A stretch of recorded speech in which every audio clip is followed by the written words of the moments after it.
Namaskaram, everyone. Today I want to speak about a subject that is often overlooked in the discourse of economy: importance of feminine energy in shaping a gentler, more inclusive and sustainable economy. In the world as we know it, economic systems are largely driven by masculine qualities: competition, ambition and a relentless pursuit of growth. While these traits have brought about progress in certain areas, they have also led to stress, inequality and a disconnect from the natural rhythms of life. It is time to recognize the need for balance. We need to include the feminine. When we speak of feminine energy, we are not talking about gender, but rather a certain qualities of gentleness, nurturing and compassion. In the larger scheme of life, masculine and feminine energies are equally important, and together they form a complete and harmonious whole. Unfortunately, we have sidelined the feminine, and this imbalance is glaring in the way we approach our economies. Feminine energy is not about being weak, it is about being inclusive, taking everyone along and caring for the well-being of not just a few but the whole society. What we need is a shift in our thinking from profit alone to human and ecological well-being. That is the essence of a gentler economy, one that embodies care, empathy and sustainability. When we bring feminine energy into the economy, we begin to look at things differently. We stop asking, how much can I take? And instead we ask, how can we nurture and sustain? This approach encourages cooperation over competition, inclusivity over exclusivity, and holistic well-being over mere material success. It recognizes that when we uplift everyone, the economy itself becomes more resilient and abundant. In any system, whether it's the individual, society or even the economy, the balance between masculine and feminine energies is essential for harmony and growth. These two energies are not tied to gender, they represent qualities that every human being, every society and every structure contains in varying degrees. They form the foundation of how we engage with the world, make decisions and ultimately shape our future. Masculine energy in this context is associated with qualities like focus, drive, competition and the pursuit of external goals. It's what propels us forward, makes us ambitious and often encourages us to take risks in the pursuit of success. In the economic realm, this masculine energy has dominated for centuries. The focus has been on growth at all costs: expansion, consumption, competition and the relentless pursuit of wealth and resources. This energy has its place and is undeniably powerful in driving innovation, pushing boundaries and creating industries. However, without a counterbalancing force, this masculine approach can lead to a certain hardness in economy that becomes cutthroat, where competition overshadows cooperation and profit trumps compassion. Feminine energy, on the other hand, is often linked to qualities like nurturing, intuition, collaboration and inclusiveness. While the masculine seeks to conquer and achieve, the feminine seeks to sustain and nurture. It is the energy that ensures balance, that looks at the whole rather than just the parts. It values relationships over results, long-term well-being over short-term gains, and the health of the collective over individual success. In today's economic models, we have seen an overemphasis on the masculine approach. Growth, competition and accumulation have become the metrics of success. While this has led to incredible technological advancements and industrial expansion, it has also created numerous challenges. Environmental degradation, social inequality and emotional burnout are just a few of the consequences of this unbalanced system. The masculine drive for more often ignores the limits of the planet, the needs of the community and the well-being of individuals. It leads to a mindset of scarcity, where one's gain is often seen as someone else's loss. This fosters division rather than unity and disconnection rather than harmony. But the economy does not have to be this way. When we talk about bringing balance, we mean integrating the feminine energy into the system not as a replacement for the masculine, but as a necessary counterpart. Just as in life, where day needs night, action needs reflection and strength needs compassion, so too does the economy need the qualities of both masculine and feminine energies to thrive. Incorporating feminine energy into the economy would mean promoting empathy, care and sustainability as core values. It means looking beyond the narrow focus of financial profit and considering the broader impacts of economic decisions show they affect the environment, social relationships and the mental well-being of individuals. Feminine energy encourages us to think in terms of interdependence rather than independence. It reminds us that success of one is tied to the success of all, that the health of the economy is deeply connected to the health of the planet and the people within it. Feminine energy also brings a sense of collaboration and community to the forefront. Where masculine energy might focus on individual success and personal achievement, the feminine focuses on the collective and building systems where everyone thrives together. It promotes the idea that we are all interconnected and that the success of one part of the system depends on the success of the whole. In economic terms, this could mean fostering more cooperative business models, encouraging policies that prioritize social equity, and creating systems that support the most vulnerable members of society. Additionally, feminine energy introduces a sense of intuition and wisdom into decision-making. While masculine energy often relies on logic, data, and measurable outcomes, the feminine trusts the unseen, the intangible, and the instinctual. This doesn't mean abandoning rationality. Rather, it means recognizing that not all decisions can be based on numbers alone. The most successful leaders are those who blend their analytical abilities with their intuition, who understand the importance of human connection and emotional intelligence alongside their strategic planning.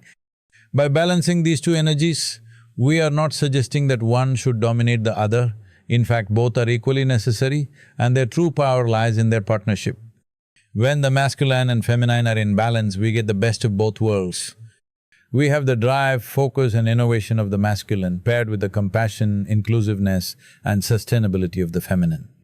In a world that has been primarily shaped by competition, ambition and the relentless pursuit of success, the idea of gentleness is often misunderstood as a weakness.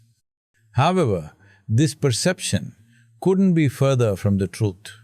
Gentleness, particularly in how we approach systems like the economy, is a profound strength. It offers a perspective that nurtures, sustains, and ultimately leads to more enduring and meaningful progress. To bring gentleness into the economy is to introduce a new paradigm that is deeply aligned with the qualities of care, empathy, and balance. At its core, gentleness means understanding that growth and progress do not have to come at the expense of others or the environment. In today's fast-paced, hyper-competitive economic structures, we are often led to believe that success requires aggressive strategies where winning means someone else has to lose. This approach, while it may generate short-term gains, often leaves behind a trail of damaged, burnt-out employees, depleted natural resources, and a growing divide between the haves and the have-nots. But gentleness invites us to think differently. It encourages us to approach challenges with patience and thoughtfulness, to consider not only the immediate outcomes but also the long-term consequences of our actions. In the context of an economy, a gentle approach promotes sustainability, inclusivity and well-being. It recognizes that economic success is not solely measured by profits or GDP, but by the health of the community, the environment and the individuals within the system. Gentleness in leadership, for example, fosters an environment where people feel valued and heard. It encourages empathy and emotional intelligence, qualities that are often overlooked in the traditional economic framework. Leaders who adopt a gentle approach are not driven by the need to dominate or control. Rather, they seek to empower others, to uplift those around them, and to create a culture of mutual respect and support. In such environments, Collaboration flourishes, innovation thrives, and the well-being of individuals becomes a priority. This not only enhances the productivity of the workforce, but also leads to a more engaged and fulfilled society. When gentleness is applied to business practices, it transforms the way companies operate. Instead of focusing solely on maximizing profits at any cost, businesses start to consider the human and environmental impact of their decisions. Gentleness brings an awareness that every action has consequences and that those consequences must be weighed carefully. Companies that embrace this mindset prioritize the well-being of their employees, ensuring that their work environments are healthy and supportive. They also take responsibility for their environmental footprint, recognizing that the health of the planet is deeply intertwined with the success of their business. In a gentle economy, competition is not viewed as a zero-sum game. Rather, there is room for cooperation, for partnerships that uplift both parties. Gentleness shifts the focus from how much can I take to how much can we share. This leads to an economic model that is more inclusive, where small businesses, local communities, and marginalized groups are given the opportunity to thrive alongside larger corporations. Instead of monopolizing resources, a gentle approach encourages sharing and mutual support, which strengthens the economy as a whole. This gentleness also extends to the relationship between the economy and the environment. In a world where economic growth has often come at the cost of environmental degradation, gentleness offers a much-needed shift. It asks us to reconsider how we interact with nature, not as something to be exploited but as something to be respected and cared for. A gentle approach to the economy integrates principles of sustainability, ensuring that we are not depleting the Earth's resources faster than they can be replenished. It emphasizes, in modern economic systems, the twin principles of sustainability and inclusivity are essential for creating a future that benefits not only a select few but all people and the planet. These values offer a new lens through which to view economic growth, one that moves away from the narrow focus on profit maximization toward a more holistic approach that considers long-term environmental health, social equity, and shared prosperity.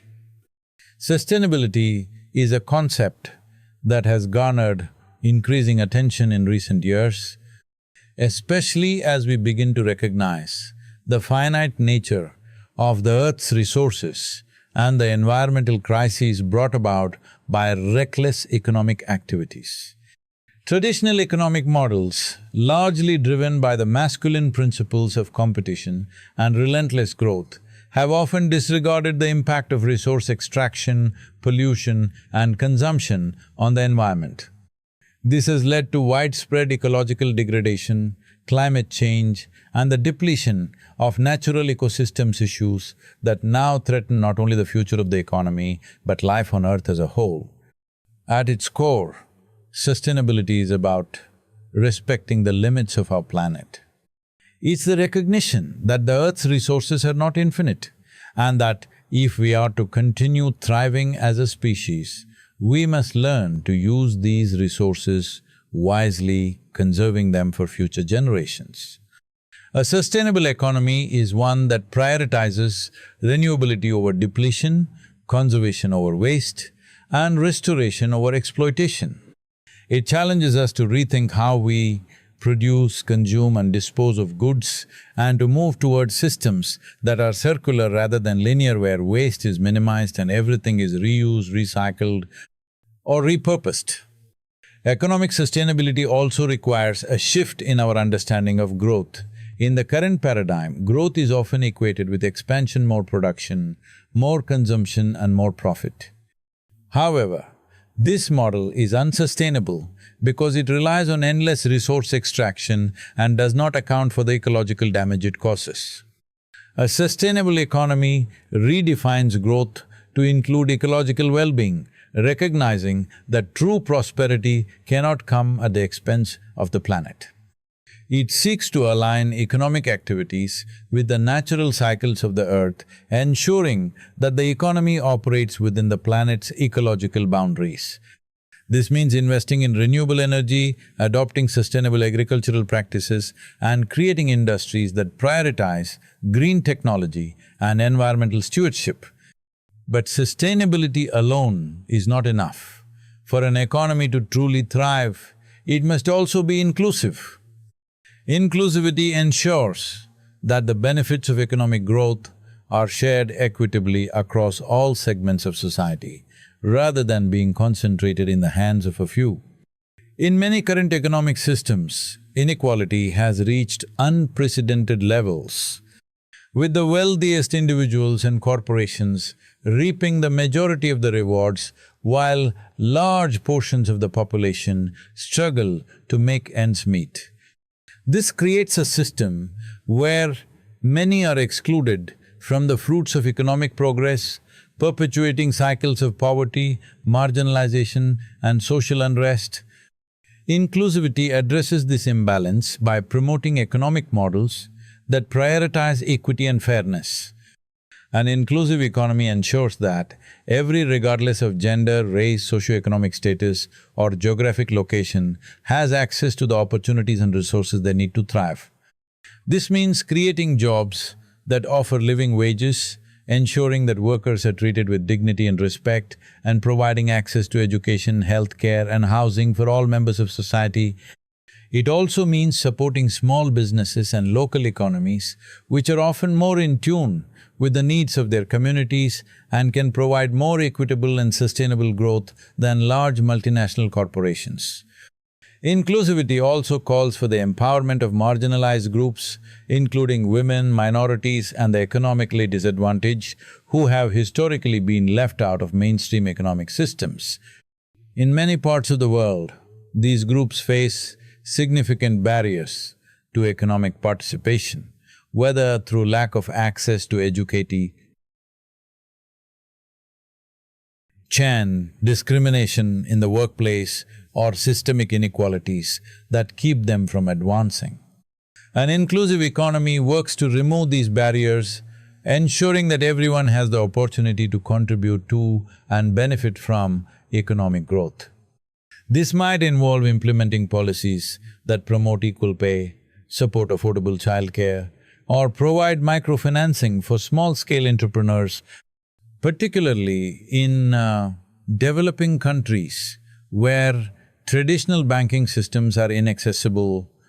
Sustainable and inclusive economies are closely linked because true sustainability is impossible without inclusivity, and vice versa. An economy that depletes the environment to fuel short-term growth may generate profits for some, but will ultimately leave everyone worse off in the long run. Similarly, an economy that excludes large portions of the population from participating in its benefits is unsustainable because it creates social instability, perpetuates inequality, and limits the full potential of human talent and creativity. By integrating sustainability and inclusivity, we can create a system where economic growth is not just about expanding the wealth of a few, but about enhancing the quality of life for all. A sustainable and inclusive economy recognizes that human well-being and environmental health are not separate, but deeply interconnected. When we prioritize both, we create systems where resources are managed responsibly, people are treated fairly, and communities are resilient. For instance, sustainable agriculture practices that respect the Earth's ecosystems can also empower small farmers, providing them with the resources they need to improve their livelihoods. Similarly, transitioning to a green economy through investments in renewable energy can create jobs in industries that benefit both the planet and workers, ensuring that the transition is both environmentally friendly and socially equitable. Another crucial aspect of inclusivity is ensuring that economic policies and decisions are made with the participation of all stakeholders. Too often, economic policies are crafted by a small group of elites, leaving out the voices of those who are most affected by these decisions.